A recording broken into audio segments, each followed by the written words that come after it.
Hello दोस्तों, नमस्कार। मैं भी एक आप सभी का बहुत बहुत स्वागत करता हूं आपके अपने इस यूट्यूब परिवार में। तो आप सब कैसे हैं? उम्मीद करता हूं आप सब अच्छे होंगे और आप सभी के यूपी पुलिस कांस्टेबल एग्जाम 2026 की तैयारी बहुत अच्छी तरीके से चल रही होगी। तो साथियों, पिछले 3 दिनों से अपनी क्लासें नहीं हो पा रही थी, लेकिन आज 5 फरवरी से अपनी क्लासें अब रेगुलर होने वाली है, क्योंकि साथियों यूपी पुलिस कांस्टेबल 2026 का एग्जाम डेट आउट हो चुका है। 3 फरवरी को यूपी के ऑफिशियल साइट पर इसका एग्जाम डेट अनाउंस कर दिया गया है। 8, 9 और 10 फरवरी को पेपर होने वाला है। इन 3 दिनों में पूरे 6 शिफ्टों में आप सभी का पेपर करा लिया जाएगा। ऑफलाइन पेपर होगा और नोटिस में साफ साफ लिखा है कि इस बार यूपी पुलिस के पेपर में माइनस मार्किंग नहीं होने वाले हैं। तो साथियों, जैसा कि हमारे पास केवल 4 महीने का समय बाकी है। एक तो ये फरवरी पूरा महीना बाकी है, मार्च महीना बाकी है, अप्रैल महीना बाकी है और मई महीना बाकी है। लेकिन इन 4 महीनों में सबसे पहले तो हमें यूपी के और 2 एग्जाम देने हैं, उस पर भी हमें फोकस करना है। सबसे पहले अगले महीने यानी मार्च के महीने में 14 और 15 मार्च को तो यूपीएसआई का पेपर होने वाले हैं। उसके बाद उसके अगले महीने में यानी अप्रैल के महीने में 25 और 26 अप्रैल को यूपी होमगार्ड का पेपर देना है। तो साथियों, ये तीनों का जो सिलेबस है सेम सिलेबस है, लेकिन जो यूपी होमगार्ड का पेपर होगा इसमें तो केवल 100 क्वेश्चन जीके पूछे जाएंगे और यूपीएसआई के पेपर में जीके क्वेश्चन पूछे जाएंगे पूरे 40 क्वेश्चन। और यूपी पुलिस के पेपर में तो देखिए जीके हिंदी पूछे जाते हैं, जैसे कि यूपी पुलिस के पेपर में जीके से 38 क्वेश्चन पूछे जाएंगे, हिंदी से 37 क्वेश्चन पूछे जाएंगे। वही यूपीएसआई की हम बात करते हैं तो इसमें क्या पूछे जाते हैं, 40 क्वेश्चन जीके पूछे जाते हैं और हिंदी के 40 क्वेश्चन पूछे जाते हैं। लेकिन जो आपका यूपी होमगार्ड का पेपर होगा उसमें तो एक भी क्वेश्चन हिंदी के नहीं पूछे जाएंगे। तो साथियों, यहाँ से अब हम लोग टारगेट करेंगे। हमारे पास जो 4 महीने बाकी है, यानी मान के चलिए कि हम पूरे 100 दिन लेकर चलते हैं, 10-20 दिन तो इधर उधर हो जाता हमसे, उसी में कई दिन त्यौहार पड़ जाएगा। लेकिन साथियों, यहाँ से जो हमारे पास पूरे 100 दिन है, इसमें लगभग हमें भाई जो सबसे चुनिंदा क्वेश्चन हो सकते हैं, जो पेपर में पूछे जा सकते हैं, वो क्वेश्चन हमें क्लास में करनी है। तो आज के इस पहले छोटे से क्लास में हम लोग सबसे पहले बेसिक से शुरुआत करेंगे। जो हर शिफ्ट में बेसिक के क्वेश्चन पूछे जाते हैं ना, उन्हीं से हम लोग शुरुआत करेंगे। तो आज की इस क्लास में हम लोग जीके और हिंदी का टेस्ट करेंगे। 60 क्वेश्चन को डिस्कस करेंगे। जीके हिंदी से मिलाकर पूरे 150 नंबर के क्वेश्चन आपके एक शिफ्ट में पूछे जाएंगे। और आप जानते हैं कि कंपटीशन कितनी हाई होने वाली है, क्योंकि एग्जाम तो भाई 3 ही दिन में समाप्त होगी। तो सवाल का लेवल किस तरह से होता होगा। तो साथियों, डेली क्लास में जो भी हम लोग क्वेश्चन को डिस्कस करेंगे, सबसे इंपॉर्टेंट क्वेश्चनों का क्लास होने वाली है। और डेली क्लास में आप सभी को टारगेट भी हम देंगे और उस टारगेट को आपको पूरा करना है। जैसे कि आज की इस क्लास में पूरे 60 सवाल में से आप सभी को 33 प्लस स्कोर सही करना है। एक क्वेश्चन 2 नंबर के रहेंगे। ओके, याद रखिएगा, आपका पेपर 2 घंटे में समाप्त होगा। इन्हीं 2 घंटे में 38 क्वेश्चन जीके, 37 हिंदी रहेगा, मैथ के पूरे 38 रहेंगे, रीजनिंग के पूरे 55 क्वेश्चन रहेंगे। इस तरह से आप सभी का पेपर होने वाला है, माइनस मार्किंग नहीं रहेगा। यानी आप सभी को क्या काम करना है, पहले तो सारे क्वेश्चन को हल करने का प्रयास करिएगा, चाहे आए या न आए, क्योंकि इस बार भाई माइनस मार्किंग नहीं है, यानी आप पूरे 150 क्वेश्चन को अटेम्प्ट कर सकते हैं। ठीक है, तो चलिए दोस्त, इस क्लास को स्टार्ट करते। डेली क्लास वही अपनी टाइम रहेगी जो हम पिछले 1 महीने से अपनी क्लास कर रहे हैं, सुबह 11 बजे, यही डेली क्लास की टाइमिंग रहेगी। ओके, तो साथियों, इस क्लास के 60 क्वेश्चन को आप तैयार करिए, हल करिए और लास्ट में स्कोर करिए कि आज के इस मिनी मॉक टेस्ट में से आप सभी कितना स्कोर है इन 60 क्वेश्चनों में से। ओके, तो देखिए पहला प्रश्न आपकी स्क्रीन पर, हिंद स्वराज नामक पुस्तक के लेखक कौन है? हिंद स्वराज नामक पुस्तक के लेखक कौन है? तो मोहनदास करमचंद गांधी जी हैं। तो पहले का ऑप्शन यहां से बिल्कुल राइट आंसर हो जाएंगे। नेक्स्ट अगला सवाल को देखेंगे, क्वेश्चन नंबर 2 को, एम.एस. स्वामीनाथन को किसके जनक रूप में जाना जाता है? एम.एस. स्वामीनाथन जी को किसके जनक रूप में जाना जाता है? तो भारत में हरित क्रांति के जनक रूप में जाना जाता है एम.एस. स्वामीनाथन जी को।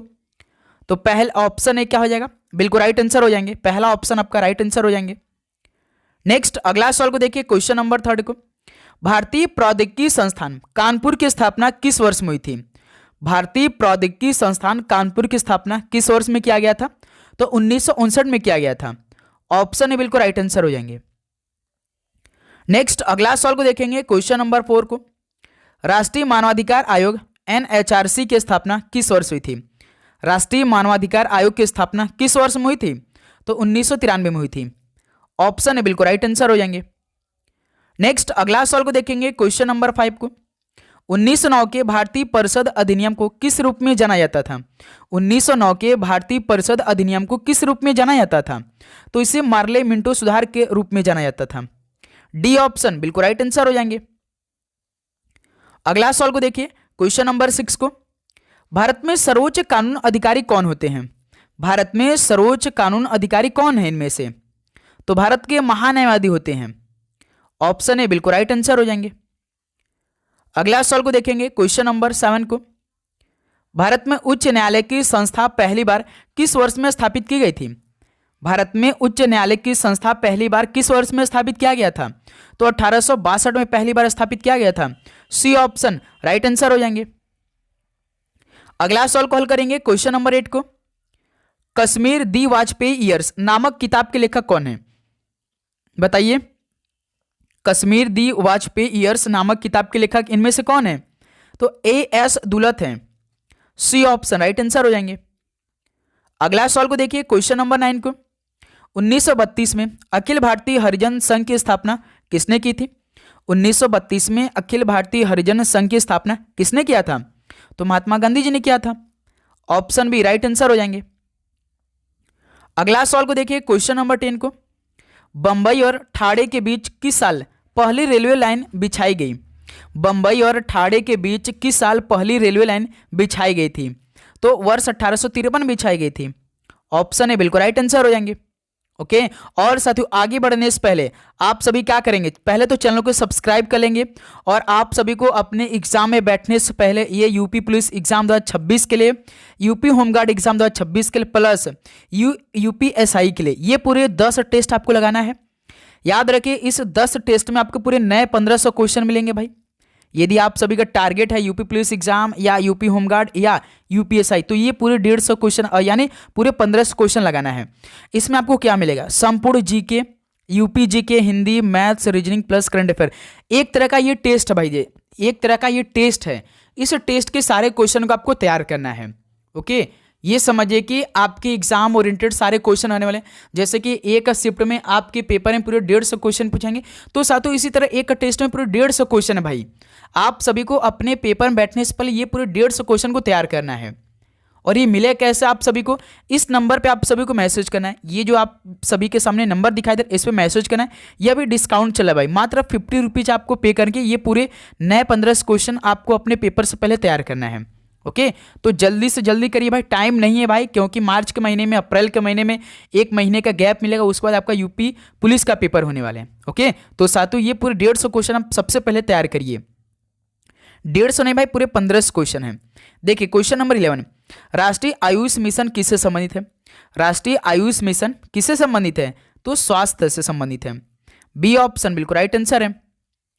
नेक्स्ट अगला सवाल को देखिए, क्वेश्चन नंबर 12 को, हिंद महासागर कृत्रिम रूप से किस नहर के माध्यम से भूमध्य सागर से जुड़ा है? हिंद महासागर कृत्रिम रूप से किस नहर के माध्यम से भूमध्य सागर से जुड़ा है? तो ये सुएज नहर से जुड़ा है। ऑप्शन ए राइट आंसर हो जाएंगे। अगला सवाल को देखिए, क्वेश्चन नंबर 13 को, इलाहाबाद विश्वविद्यालय की स्थापना किस वर्ष में की गई थी? इलाहाबाद विश्वविद्यालय की स्थापना किस वर्ष में किया गया था? तो 1887 में की गई। ऑप्शन बी राइट आंसर हो जाएंगे। अगला सवाल को देखेंगे, क्वेश्चन नंबर 14 को, राष्ट्रीय मानवाधिकार आयोग के सदस्य की सेवानिवृत्ति की आयु कितने वर्ष की होती है? तो साथियों राष्ट्रीय मानवाधिकार आयोग के सदस्य की सेवानिवृत्ति की जो आयु होती है वो कितने वर्ष की होती है, यानी कितने साल की होती है? तो पूरे 70 साल की होती है। सी ऑप्शन राइट आंसर हो जाएंगे। अगला सवाल को देखिए, क्वेश्चन नंबर 15 को, लोकसभा के प्रथम अध्यक्ष कौन थे? लोकसभा के प्रथम अध्यक्ष कौन थे? जीबी मावलंकर थे। ऑप्शन है बिल्कुल राइट आंसर हो जाएंगे। लास्ट में स्कोर करिएगा। और एक बात कि आप लोग यदि चैनल को अभी तक सब्सक्राइब नहीं किया है तो भाई चैनल को सब्सक्राइब करके नोटिफिकेशन को ऑन करिएगा, क्योंकि भाई क्लास अपलोड होगी तो पहला नोटिफिकेशन आप सभी के पास आएगी। डेली अपनी क्लास सुबह 11 बजे चलेगी। इस टाइम पे आप सभी को क्लास ज्वाइन करके डेली क्लास करनी है अच्छी तरीके से। डेली क्लास का टेस्ट देना ही देना है आप सभी को। ओके, देखिए सार्वजनिक उपद्रव भारतीय दंड संहिता किस धारा के अंतर्गत आता है? सार्वजनिक उपद्रव भारतीय दंड संहिता की किस धारा के अंतर्गत आता है? तो ये 268 धारा के अंतर्गत आता है। बी ऑप्शन राइट आंसर हो जाएंगे। अगला सवाल को देखिए, क्वेश्चन नंबर 17 को, कान्यकुब्ज किस भारतीय शहर का प्राचीन नाम है? कान्यकुब्ज किस भारतीय शहर का प्राचीन नाम है? तो ये कन्नौज का प्राचीन नाम है कान्यकुब्ज। सी ऑप्शन बिल्कुल राइट आंसर है। नेक्स्ट अगला सवाल को देखिए, क्वेश्चन नंबर 18 को, हरियर और बुक्का भाइयों ने किस वर्ष विजयनगर साम्राज्य के स्थापित किया था? तो साथियों हरियर और बुक्का भाइयों ने किस वर्ष विजयनगर साम्राज्य स्थापित किया था? किस वर्ष में? तो 1336 में किया था। ऑप्शन है बिल्कुल राइट आंसर हो जाएंगे। ओके, नेक्स्ट अगला सवाल को देखिए, क्वेश्चन नंबर 19 को। भारत में साइमन कमीशन किस वर्ष आया था? भारत में साइमन कमीशन किस वर्ष आया? तो 1928 में आया था। सी ऑप्शन राइट आंसर हो जाएंगे। अगला सवाल को देखिए, क्वेश्चन नंबर 20 को। अंग्रेजों ने सूरत में अपनी पहली फैक्ट्री किसकी अनुमति से स्थापित की थी? अंग्रेजों ने सूरत में अपनी पहली फैक्ट्री किसकी अनुमति से स्थापित किया गया था? तो जहांगीर की अनुमति से स्थापित किया था। बी ऑप्शन बिल्कुल राइट आंसर हो जाएंगे। अगला सवाल को देखिए, क्वेश्चन नंबर 21 को। निम्नलिखित में से कौन सा ज्वालामुखी अंटार्कटिका का एकमात्र सक्रिय ज्वालामुखी है? बताएंगे आप सभी, कौन सा ज्वालामुखी अंटार्कटिका का एकमात्र सक्रिय ज्वालामुखी है? तो माउंट इरेबस है। ऑप्शन बिल्कुल राइट आंसर हो जाएंगे। ठीक है, लास्ट में स्कोर आप सभी को करना है, क्योंकि भाई हर क्लास का आप सभी का हम कमेंट चेक करते हैं, इसलिए सब कोई अपना सोच समझकर आंसर दीजिएगा। प्लस पूरे लास्ट 60 क्वेश्चन में से आप सभी का कितना स्कोर बनेगा लास्ट में जरूर बताइएगा। ठीक है, आज का ये बिल्कुल बेसिक क्वेश्चनों का टेस्ट होगा, इसीलिए भाई केवल 60 ही क्वेश्चन है, तो इससे भी आप अपनी तैयारी को परखिए कि आप सभी की तैयारी किस लेवल की चल रही है। आपातकाल के समय भारत के राष्ट्रपति कौन थे? आपातकाल के समय भारत के राष्ट्रपति कौन थे? तो फखरुद्दीन अली अहमद थे। डी ऑप्शन राइट आंसर हो जाएंगे। अगला सवाल को देखिए, क्वेश्चन नंबर 23। किसी व्यक्ति को भारत के एक नागरिक के रूप में मान्यता प्रदान करना भारत के संविधान के किस अनुच्छेद के अधीन है? किसी व्यक्ति को भारत के एक नागरिक रूप में मान्यता प्रदान करना भारत के संविधान किस अनुच्छेद के अधीन होता है? तो अनुच्छेद 5 से लेकर 11 के अधीन है। सी ऑप्शन राइट आंसर है। अगला सवाल को देखिए, क्वेश्चन नंबर 24। भारत के राष्ट्रपति का चुनाव लड़ने के लिए न्यूनतम आयु कितनी होनी चाहिए? भारत के राष्ट्रपति का चुनाव लड़ने के लिए न्यूनतम आयु कितनी होनी चाहिए? तो मिनिमम 35 वर्ष होना ही चाहिए। ऑप्शन बी राइट आंसर हो जाएंगे। चलिए अगला सवाल को देखेंगे, क्वेश्चन नंबर 25 को।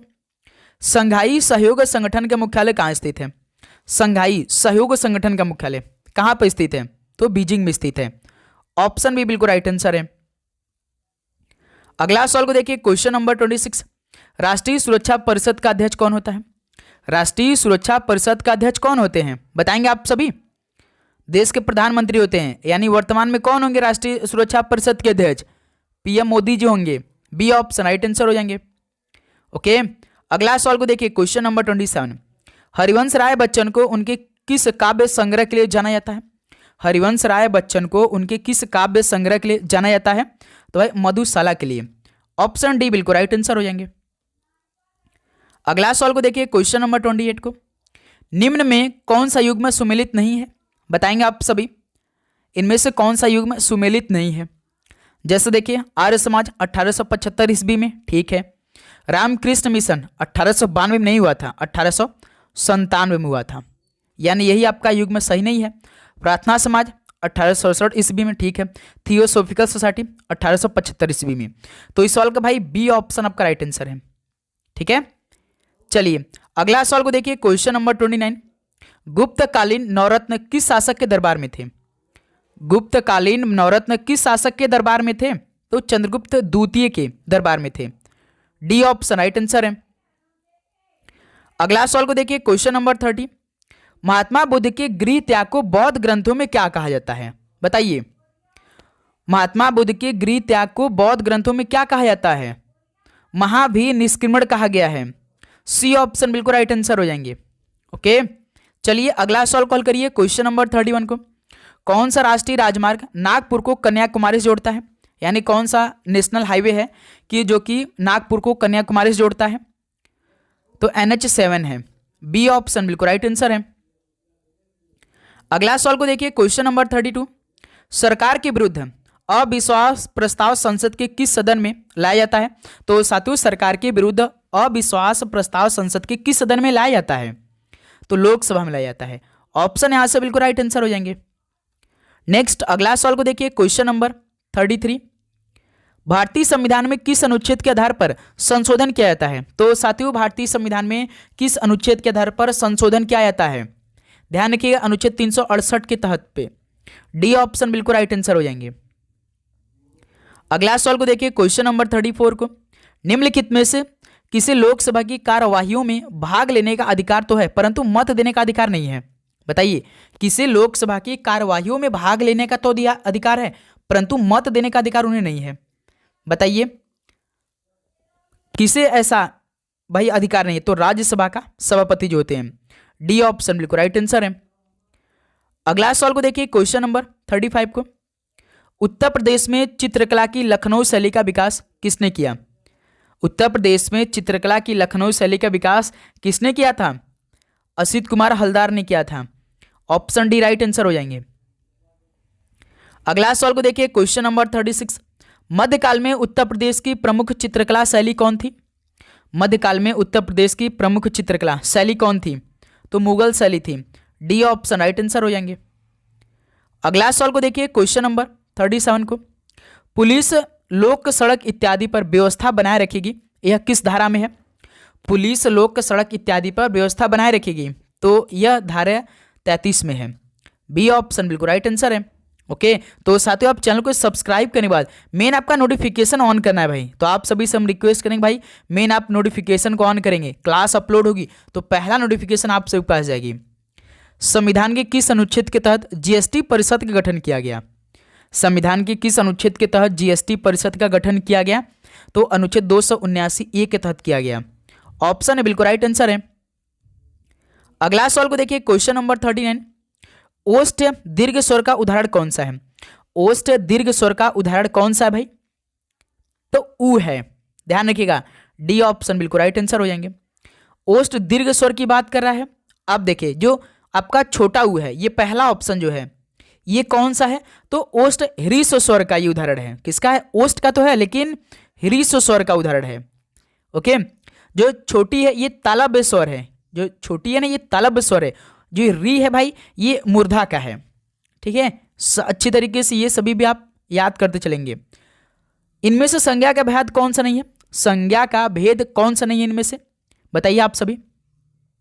व्यक्तिवाचक है, जातिवाचक है, भाववाचक है लेकिन निजवाचक नहीं है, तो ये संज्ञा का भेद नहीं होता है। निजवाचक तो सी ऑप्शन राइट आंसर है। अगला सवाल को देखिए क्वेश्चन नंबर 41 को, दिए गए विकल्पों में से कौन सा शब्द स्त्रीलिंग नहीं है? यानी वो पुल्लिंग होगा भाई, तभी तो स्त्रीलिंग नहीं है। बताइए, चिल्का जिल है, सब्जी है, बुंदेली है, लेकिन अनानास ये स्त्रीलिंग नहीं है, ये पुल्लिंग है। तो सी ऑप्शन राइट आंसर है। अगला सवाल को देखिए क्वेश्चन नंबर 42, इनमें से अधिकरण का बोधक चिन्ह कौन सा है? डिटेल में बताया कि नहीं ये सब? अब आप सभी से गलती नहीं होना चाहिए। अधिकरण का बोधक चिन्ह इनमें से कौन सा है? तो में है। ऑप्शन बी बिल्कुल राइट आंसर है। अगला सवाल को देखिए क्वेश्चन नंबर 43 को, जिन शब्दों में लिंग, वचन, कारक आदि के कारण कोई परिवर्तन नहीं होता वह क्या कहलाता है? जिन शब्दों में लिंग, वचन, कारक आदि के कारण कोई परिवर्तन नहीं होता है तो वे अव्यय कहलाते हैं। सी ऑप्शन बिल्कुल राइट आंसर है।